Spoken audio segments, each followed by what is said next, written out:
Hi, everyone. Welcome to our episode 4, chapter 2, which is about winning. We're going to discuss and deep dive on company mechanics and leadership within this chapter. This is like Jack Welch discuss about how this leadership and company mechanics is important, and we want to discuss further how we Vlad experience it in Jake Beck. Over to you, Vlad.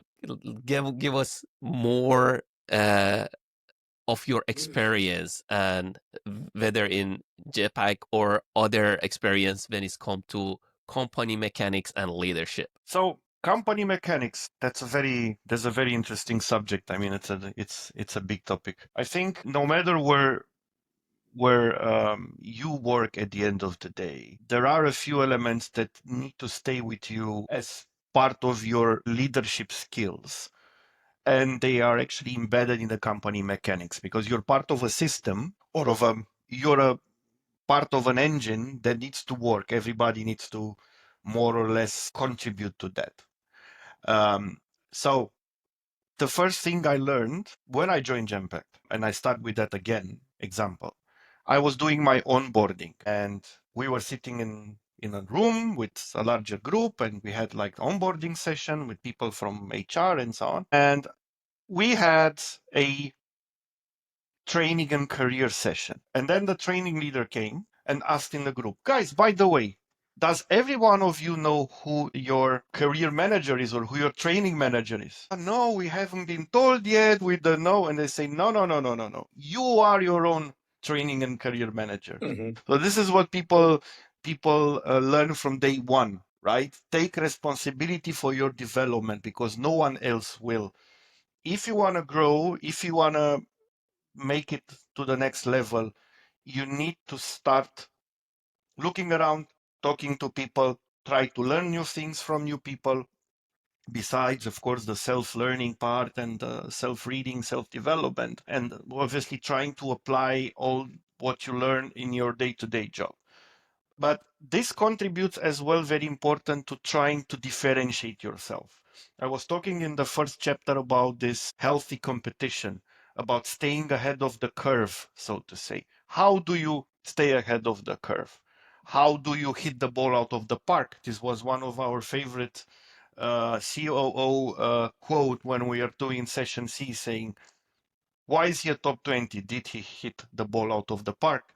So that means, how do you hit the ball out of the park? Not only performance wise. Yes, performance, you do great and your teams are doing great and all the KPIs metrics are achieved. But how do you differentiate yourself beyond that? What can you do from your end beyond that helps you lead, that helps you develop and grow and helps the organization move further, which will then become a recognition for your effort and talent and skill and will help you grow in your career. So I think and last but not least, we were talking about candor and about change. Change is very important. Take the feedback with candor and change. No questions asked. At the end of the day, even if feedback, this is also another lesson I learned, even if feedback sometimes is subjective and you tend to say, yeah, but it's not like that and so on. Perception is king. This is also what I learned the hard way. So even if it's sometimes unfair, if it is a perception, which you need to change it, and you need to in order to change immediately, and don't waste time. Start changing. Start doing something differently. That's the sign. Yeah. Start acting on it, right? Yeah, yeah. Doesn't help to complain. Doesn't help to start thinking, hey, where it is coming from? What have I done? But I don't remember. This guy has something against me. No, that's not bringing you forward. Fair enough. Right, right. And like within this transition, we all had this transition from individual contributor to leadership. And the dynamic is going to change. And Jack Welch was also describing that when you are individual contributor, you're living in different world, then this transition it's taking you to different. All the problems now it looks different. Also, like in the first 90 days within that book, they discuss about sometimes it's not only when you move to new organization, when you move from one role to another role, the expectation will be different as well. It's whole new ball game that you are entering. What do you guys had experienced for this transition, and what do you would like to share with us? I have worked as a construction manager. I've worked as a greenkeeper. I've worked in a juice packing plant. I've been a database administrator, system administrator, every form of architect that you could think within an IT organization. And oh my goodness, the different perspectives. It is so interesting when you walk into a new place with new people, I think even sort of a horizontal move within an organization. It's challenging. Talk about stepping outside of the box, not from just a technical perspective, but also from a people management perspective and finding your own footing and finding your own groove. But it is extremely liberating. It's super, super scary. But once you've done that, I think looking back, I wouldn't have done it any other way because you start getting different things. And I think there's one or two greenkeeper analogies that I still use with my daily corporate life. And it's not a wrong perspective to have. It's just a very fresh view. What do you think, Vlad? I think it is definitely liberating to see that you're able to do it, and which maybe you're successful in something which you thought you will never be. Usually, the classical thing, as you know, the classical way it happens, you're not getting hired if you don't have similar domain experience, or within an organization, you will never have a chance usually to do something else in a different domain because you don't have that expertise. So people will not have the courage to give you that opportunity. Jack Welch did that. Jack Welch encouraged people to step out of the comfort zone a lot. I had myself, I'm the perfect witness of the fact that while I was in Genpact and I was out of those 12 years almost, I was spending 8 years in operations. I had the opportunity to do a rotation. There was a leadership program named Gold in which operations leaders were placed for 1 year in a functional role, HR, quality, transitions, and so on, and then return to operations with that accumulated experience. It is a fixed rotation. My fixed rotation turned into a 3.5 years role because I liked it. But then, of course, I went back to operations. But I think this principle is not only about empowerment and giving people the trust because they have the potential to eventually do something else. Jack Welch was doing something else. He was letting you find your own failures. And it's not about setting you up for failure, because one of the classical management or leadership rules says, don't give someone a role if you think the person won't be able to do it, because you're setting him up for failure. Jack Welch wasn't doing that. Jack Welch was allowing you to calculately fail so that you learn from your failure, you stand up, you wipe the failure away, and move on and become a stronger leader. So it was a very calculated attempt to make you stronger, not setting you up for failure. In my case, I would say I failed a few times. Okay, not miserably, but I failed a few times. And I had my learnings. I think every leader should fail at least once. It needs to be proved he or she is wrong. Because only by failing you are able to learn. Take calculated risk. This is what one of my bosses say. Don't bet the whole farm, but take calculated risks. But take your own decisions and your own risks and assume it. Yeah. Do it, fail or no, but if you fail, stand up, learn from it, and move on. Yeah, I think it's so ingrained in him. I think I read a quote somewhere where his mom was, like, you punk, if you don't know how to lose, you'll never know how to win. And I mean, it's part of the journey, falling down, scraping your knee every now and again is how we learn to walk, isn't it? And I found this very refreshing, and I like the fact that he was, like you said, not setting you up for disaster or for failure, but making sure that he never misses this opportunity to expand and sort of deepen your team's talent. Because sometimes all you need is a fresh perspective. And it's so cool to actually hear from someone who did this rotation where you try on the new hat and you're like, well, I'll look damn good in that. Maybe I'll wear it for a little bit and see how it goes, right? Yep, exactly. Exactly. Yeah, this is something that Jack Welch encountered this question over and over again when it's come to leadership. People was asking him, hey, how should I lead? And he come up with these 8 essential leadership rules.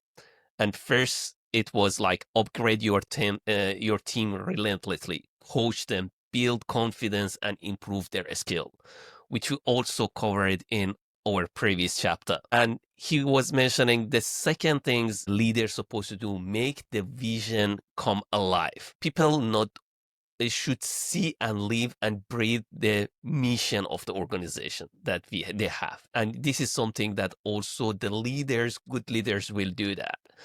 What do you have to say regarding the second point? From my own experience, if you reach a certain level of leadership, it has two sides of the coin, because you need to obviously embrace and preach and be the ambassador of those values in front of your team and in the organization.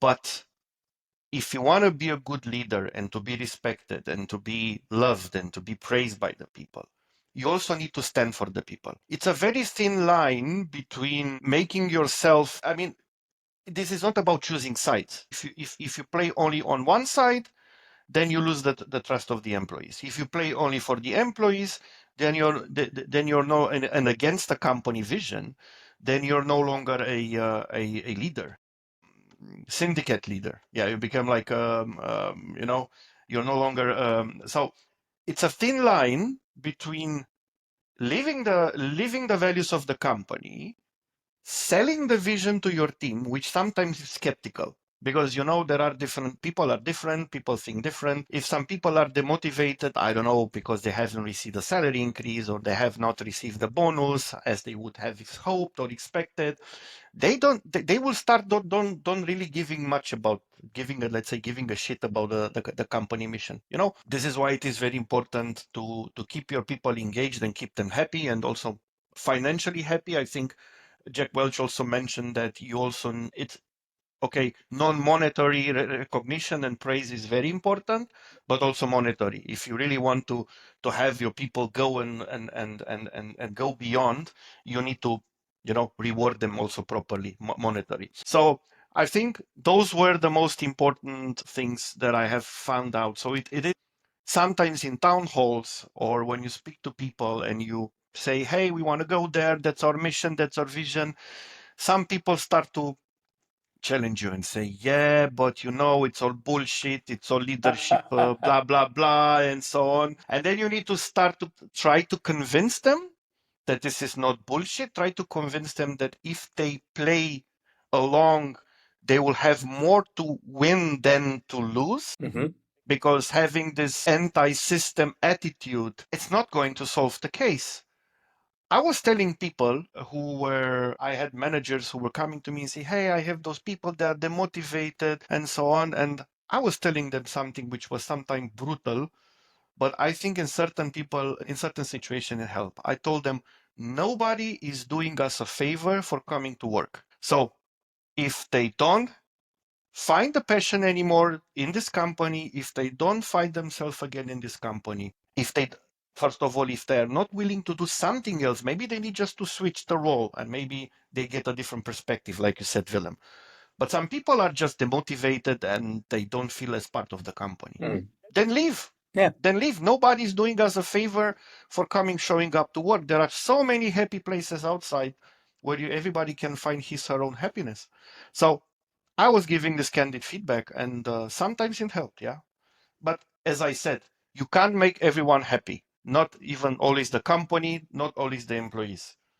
So I read a quote somewhere which I like a lot about this. If you want to make everyone happy, you should become an ice cream seller. Yes, I've seen that post on LinkedIn. which is a very interesting job, I would say. If you are unhappy at your company, that would sort of work. And you have a peak season in summer for sure. Yes, exactly, guaranteed. Well, at least in my area where I live, because I'll be supporting you every single day. But yes, I also think, just from my end, it is so important on a ship in a very unknown, tumultuous economic ocean. Just everybody understanding that we're doing something for a specific reason, and everything that they do is to end up at a specific destination, is so liberating for someone that works with a company. Whereas sometimes when you speak to people during my consultancy days and they're missing that why am I here? What am I doing? What am I contributing to my team? Where is this mission? Where is the vision that we're heading towards? The lack of it is so crippling to teams, where I think, putting in that effort and, seeing, living, even though sometimes it's hard, and breathing that mission is critical to success. Yeah, and it's about this empowerment. And as I said, now I think I have the full vision in my mind. So if you give the people the opportunity, this is what Jack said, and they can spread up their wings and fly and do whatever they would like to do, but also put the compensation behind it. So the monetary part, which I mentioned, he said you almost don't need to manage those people, which is actually somehow true. Of course, you need to still manage, because people will then realize, hey, by the way, I can do whatever I want and get a lot of money. But the self-motivation and the self-drive puts those people on an autopilot, where you don't need to worry anymore. I mean, you just need to make sure that this autopilot doesn't, I don't know, do something wrong and does a collision, but Yes. they technically run for themselves. Awesome. Right. And that brings us to the third point: create positive energy. Like Jack Welch, he really emphasized on this, that creating this positive energy is a big deal for a leader, to have a can-do spirit which infects others. We all work with that leader that make things so easy. Looks, yes, this is doable. And that attitude give everybody's energy. What is the experience that you guys had on this point? Oh, I worked at Puma a couple of years ago. Got the opportunity I was sort of like looking horizontally to integrate into a different department within the organization. I got the chance to work under a guy called Christian Berger. Now, Christian Berger has I would say, not a mentor, but a coach, Vlad, as you sort of like mentioned, which is a nice analogy that I want to use here, as a coach. So a development background. And at that point in time, a couple of decades into his career, he was sort of the global director for business solutions, which was essentially this function underneath the global thing. What he brought from his development background was this experimental culture where he just iterated so fast around strategic ideas, which was the first time that I've actually experienced it at that level of management, where I think we were initially talking about product categorization with the AI models that were out at Google just before ChatGPT broke the internet. And I was talking to him about the concept, and then a week later he was like, "Oh, come over here real quick." And he had his like little his laptop open with a bit of Java code. And he was like, "Oh, look at this." And just a very small MVP, this experimental context, adds so much positive energy to a team, because it's not just that you're voicing an idea and having a conversation that goes to a strategical panel that gets reviewed multiple times, and then 6 or 12 months down the line, it is something that people start thinking about. With him, there was an actual using and leveraging his background to quickly just look at an idea, quickly try something out. And that positive energy, I really, really appreciate it. Maybe it just resonated with me. I'm a bit of a techie at heart, but absolutely loved it. That was a super awesome experience. What about you, Vlad? So, in a nutshell, yeah, what I experienced was, wherever I have worked in any of the roles with any of the teams I have led, to make people to get the motivation, it starts with saying thank you for the smallest things. Quite often, a tap on the back, a thank you note. I was literally putting written cards, handwritten, with thank you notes on people's desks, just saying that I appreciate or I observe something that I like, and keep on doing things. besides the regular town halls, and obviously there were recognitions and so on, saying thank you, praising, going and talking to people, sitting amongst people, going on the floor and not sitting behind your corner or in your closed cabin. Go and sit on the floor with the teams. Mingle with the agents, mingle between the agents. It helps a lot because it's not about observing. And some people may say, the big boss came and is looking at us. What if you are working? Yes. Is micromanaging us. Yeah, I'll tab No, out of it's solitaire. Exactly.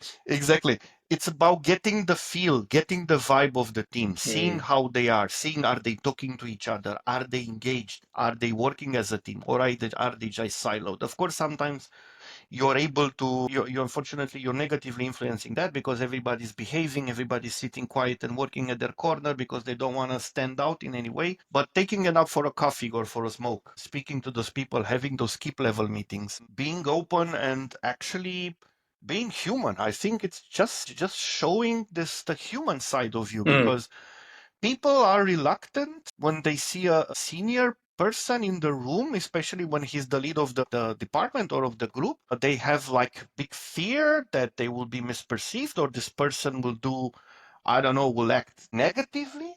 And I think you just need to change this perception. Usually when you show that you're human and that you're genuine, people start to open up and people start to be themselves. Exactly. And this is what I experienced in BBG, to your point, Mehdi, right? Right. I showed people that I'm not like a stiff old school manager or micromanager in some cases, right? Which I have experienced recently before I left BBG. But at the end of the day, that's what changes everyone's mindset completely. Indeed. It's not a magical recipe. It's just being human, just being genuinely human, I think. I know. And this style of management that you going around is like known also as management by walking around or moving around, and it's come from Abraham Lincoln, that he was doing this and he was going around and like mingling with people in order to know the problem firsthand. And this is really great. It's coming over and over again. Also in Radical Candor, there was example of this, that hey, you need to go there and make connection with people, give them feedback frequently and everything. It makes perfect sense.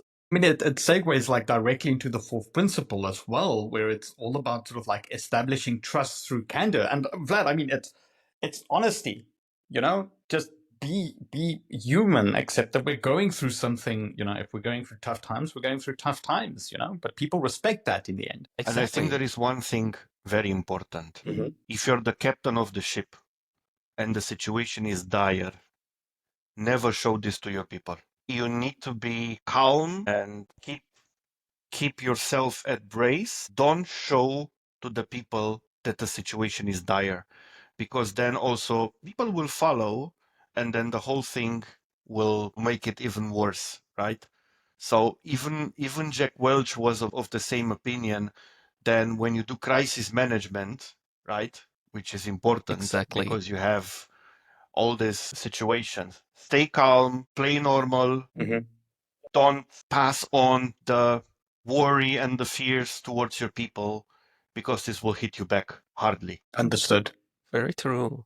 Very true. In crisis management, he explicitly mentioned always keep that coldness within you. And also when it's come to this established trust and through candor, he was mentioning you need to say things honestly and early. Don't wait on it. This is like feedback shouldn't be on something yearly or monthly basis. It should be on day-to-day basis. You are right. This is one of the most common mistakes that a lot of leaders and managers are doing. When you observe something and you need to give a feedback, give it then. Not just because you're forgetting. Maybe you have a brilliant memory or you can even write it down, but don't wait for a specific moment. Because if you give feedback, usually it's being said that feedback is a gift. This may sound a bit overrated, but it is actually a gift, because if you give the person the feedback then, by the next time you do a performance appraisal, he or she might have the chance to work on that and improve something. Yeah. If you wait until that moment and you give it then, it's fair enough, you can give it, but it doesn't bring any value. You will disappoint the person saying, hey, if you observed that like 3 months ago, why haven't you told me? I wasn't aware, I could have done something, and now you're punishing me and putting this in my appraisal and giving me a bad rating, let's say, or stating a constructive note that I have not displayed this and that, or I have not done this and that, right? Although if I would have noticed I need to do that, if you have told me, I would be able to influence it, and by the review, you might have had a different positive perspective on it. And people are afraid of giving tough feedback. And procrastination is like, let's wait, maybe it gets better, it fixes itself, or I will tell it later, let's wait for the appraisal, blah, blah, blah. And it actually makes it worse. Yeah. Exactly.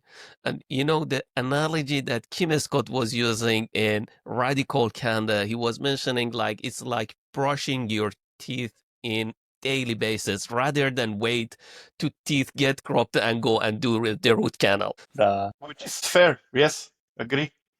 Is absolutely fair.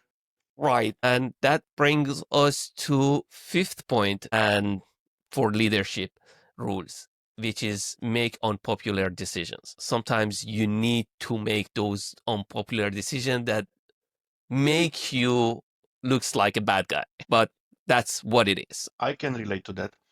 I had 2 or 3 times in my professional career, again in Genpact, because there was all those things were happening, when we had a contract pullback from a customer, where I had to stand in front of my people, like groups between 30 and 60 people, and tell them, guys, in 3 months from now, you will not work for this customer anymore, because this customer is pulling the contract. You can imagine that this is a tough discussion, because it hits people. Some people take it immediately negative because they fear for their job. Some other also have emotional attachments and have a comfort zone, maybe working for those customers. There is an identification process maybe with those customers. They feel that they belong to this team and so on. Luckily, I didn't have to let people go, because Genpact at the time was a growing organization. It was a large team. So for most of the people, we were able to find similar roles in other projects. So that wasn't an issue. I mean, a few ones left by themselves because they didn't want to continue anyway. And they realized, hey, by the way, I wanted to do a change. So let's use this opportunity, cash in the bonus and go. So some people prefer that. But in principle, for most of them, we were able to find roles. And it is also a direct responsibility of the leader to work directly with HR and to make sure that everybody gets a job. This is not an HR job only. Yeah. HR, go and fix it. You have your openings, go and place the people. No, you need to step in, talk to your peers, talk to your network in the company, actively asked, hey, by the way, I have 2-3 good people. We are losing the contract. Do you have maybe 2-3 openings in your team, or 2-3 roles for those people? Even sell yourself some of those good people. This is also something I experienced in Genpact. We were doing this between peers as leaders, asking for people when we had new openings or new projects, trying to sell people, hey, I have 2-3 people at risk, won't you have something for them? Because those discussions happened in between the session Cs. So in between those 6 months reviews, where you would naturally discuss that, right? So that sort of peer connect and networking, it also helps you place talents. And the thumb rule is very give and take. If you want, you need to give. Yes. It goes both ways. So it's not like you ask for people, you never give some people back. And to stay with this point, I want to share something which was a practice that in some cases happened. Spoiled gifts. Spoiled gifts is like when I ask you, Willem, to give me someone because I need someone, and you give me one of your not so good performance because you want to get rid of him. One of the 10%ers. Yes, maybe not. Maybe not. But some of the low potential Yeah, I You hear know, you. people who just made it above the bar of the 10%. They're Yes. still in the HV70, but in the lower part, right? And then you want to get rid of the people because you don't see the value. And let's give it to Vlad. This kind of tainted gifts we were trying to avoid, and our leaders always were saying, don't do that. If you wouldn't take it, if you wouldn't like that person for yourself, or if you wouldn't like to take it in, why give it to someone else? Why pass on the burden and pass on the problem to someone else instead of fixing it yourself? If the guy is no good, then make it him a 10 and show him the door. Yeah. You don't need to drag someone and just pass on the problem from one place to another. Yeah, I mean, So, yeah. it's so detrimental to company mechanics if you think about it. And what I'm sort of getting from this as well is that, yes, make the unpopular decisions, but you do not get to walk away from the accountability for it. It is still your decision. You made it. You need to deal with the consequences as a leader, which I think is very refreshing in today's day and age, is to actually hear about a company that done that, and that is part of their core company mechanics. That's, yeah, awesome to hear. Right. And the next point was asking questions that lead to action. People was coming to Jack Welch and was asking for advice that, hey, people in my team are smarter than me. How can I lead that team? And he was saying the good leader asking proper question to lead to action. Sometimes a characteristic of good leader to be dumbest person in the room. You are enabling the team to reach their full potential. You're not doing the job yourself. And this is a mistake that I can see, especially leaders that they don't have enough experience. They feel like when they go to the room, they need to show that they know it all. And that is undermining the expertise of their team. And it's also feel them like that, hey, they don't see my value at all. What is your experience on this area? I can start with my first months in Genpact. When I joined Genpact in 2008, I joined as an operations manager for a 30, 40 people, something like that team, doing accounts payable for another big global customer, the competition of GE, named Honeywell, another big US company at the time. And we were servicing entities from Germany, Netherlands, France, Italy, and so on, and Switzerland. The team which I inherited was almost in disarray.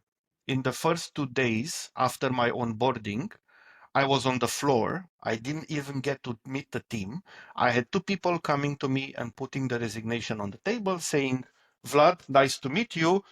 It's nothing against you. This is my resignation. Ciao. Fluctuation was up to the roof. I was the third or the fourth operations manager joining during that year, and I was joining in November. During that year, the team, one of the German stakeholders from Honeywell Aerospace, who was the finance controller in Raunheim, he refused to meet me. Our NPS score was 0, and he refused to meet me, saying, why should I meet this guy? He will also leave like the others in a few weeks already.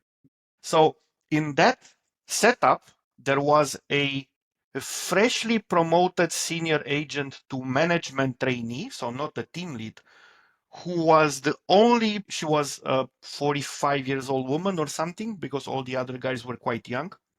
She had an accountant background. She knew what she's talking about. She was struggling a bit with German because our main customer was German speaking.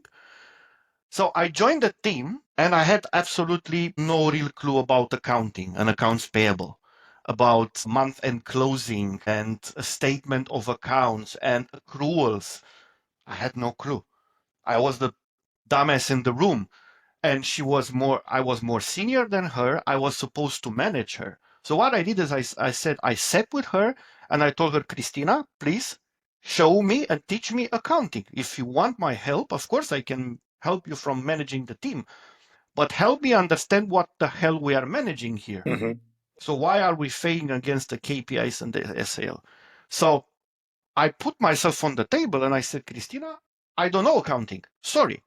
From a domain perspective, I cannot manage you. You can manage me. So let's work together and understand and make this team be successful. So this is what we did. So it's not a shame to admit you're not knowing things. It's a prestige thing. Of course, some people would say, no, I will show weakness if I'm the great leader and say I don't know this and that. But that's totally wrong, because people will get you anyway. Yeah. When it comes to nitty-gritty details and domain expertise, and when you do a review and you don't understand what those people are talking about in regards to metrics, numbers, and KPIs, and you don't know what triggers to action to improve performance, then it shows that you have no clue what you're managing from a domain perspective. Exactly. Okay. I think it's also something that I find challenging, because the way I work is I create platforms for companies to share and work with their data. And there's no realistic way that I know each and every single domain within a company, because although they're shared, every company looks a little bit different. And fine, fair enough. You just have to deal with the realization at some point in time you're sitting in the meeting and you don't really know much about the subject matter. And that's why you have your team there. That's why you have your tribe.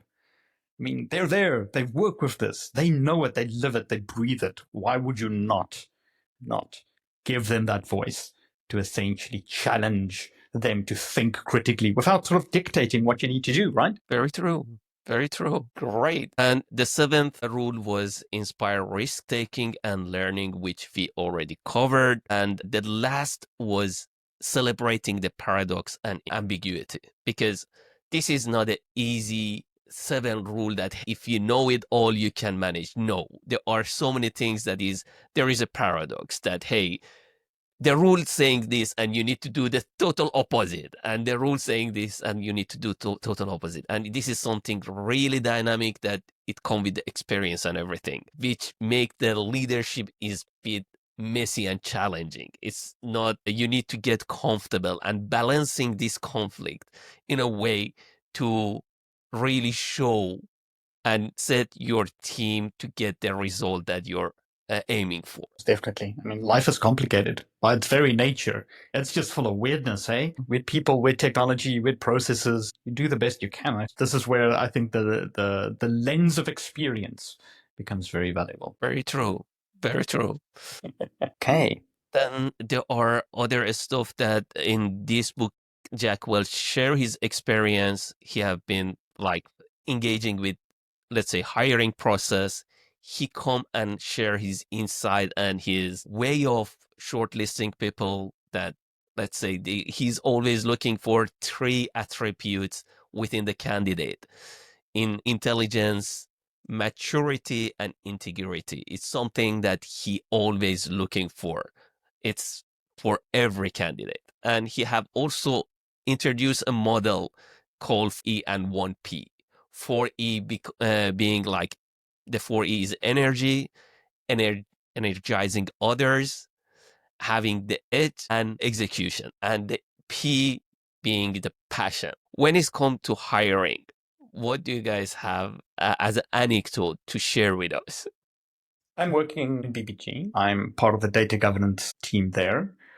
And I get approached by Christian Fernandez, one of your customer service agents. And he comes to me and says, like, hey, listen, so I spoke to the powers that be, and I'd like to try something new. I'm very, very interested in cybersecurity and these kind of things. Do you have a project that we can collaborate on? It's quite interesting speaking to someone like you, Vlad, in a situation like this, where you talk about these kind of things, about how you try to bring these values into a team. But it's a completely different thing to have someone from your team sort of come to me and says, hey, listen, I want to try this something new. This is my passion. And I'm empowered by my team to essentially do these kind of things. That was freaking awesome, because one, there's an immediate energy from his side. He also has this very can-do attitude with regard to that. Very much looking for that edge. He's got this capability to execute. And you can see sort of the passion. So, I mean, from my perspective, it is quite interesting to see that how your management style then essentially translates to like different layers within your team to essentially have exactly what I would look for if I were to employ someone within my team to do a specific function within, the 4 E's and the 1P. It's almost as though you bake it in already, which is a little bit of a cheat code, yeah. Came to me with the question, Yes. very scary, asking if he can go Yeah. and try something else and talk to people. And I have encouraged him to talk to you and to Megana. With you, I haven't talked about that. But with Megana, I have reached out to her and told her, look, I have Christian from my team. He will come and talk to you. Please tell him what you guys are doing and see if you can have something for him. Maybe even even for job shadowing, not even for a role, right? So It's amazing. No, keep shipping them out with the four E's and one P. We'll keep hiring them. Don't worry. yes, or you give me some of those. Well, it's a give and take. Didn't we just say it's a bit of a give and take, right? Yeah. Exactly. Give and take. Sure right. thing. And yeah, it's like still when it's come to hiring, he also give 4 more characteristics when it's come to high level executive. That authenticity is something that is quite important, especially when it's go to a high level executive. Seeing around the corners means being able to anticipate before things happen is another characteristic that he was looking when it was coming to really high executive. Love to work with smarter people than themselves, because this is a characteristic you want that leader look for people smarter than himself. And if it does not have that characteristic, that team cannot reach their pinnacle of achievement. And last but not least, emotional intelligence, that it's supposed to have that emotional intelligence when it's come to really high level executive to be able to lead. Like when it's come to people, GE demonstrate how important for them, and like really something that resonate with me when he was talking about showing how important is HR is. And he was believing that head of HR, it should be, if not more important than CFO, it should be same level as CFO, because they are the people that they bring the people. They just make sure they are in right mindset and their career is in the right track. And it's also, this is something that in Good to Great, Jim Collin, it find this characteristic between all the really, really important organization, successful organization, that say successful organization, the analogy that it uses like a bus. They ensure that they have right people on the right seat. Not only bring the right people, but they ensure they're in the right seat. Then you can drive that bus anywhere you want.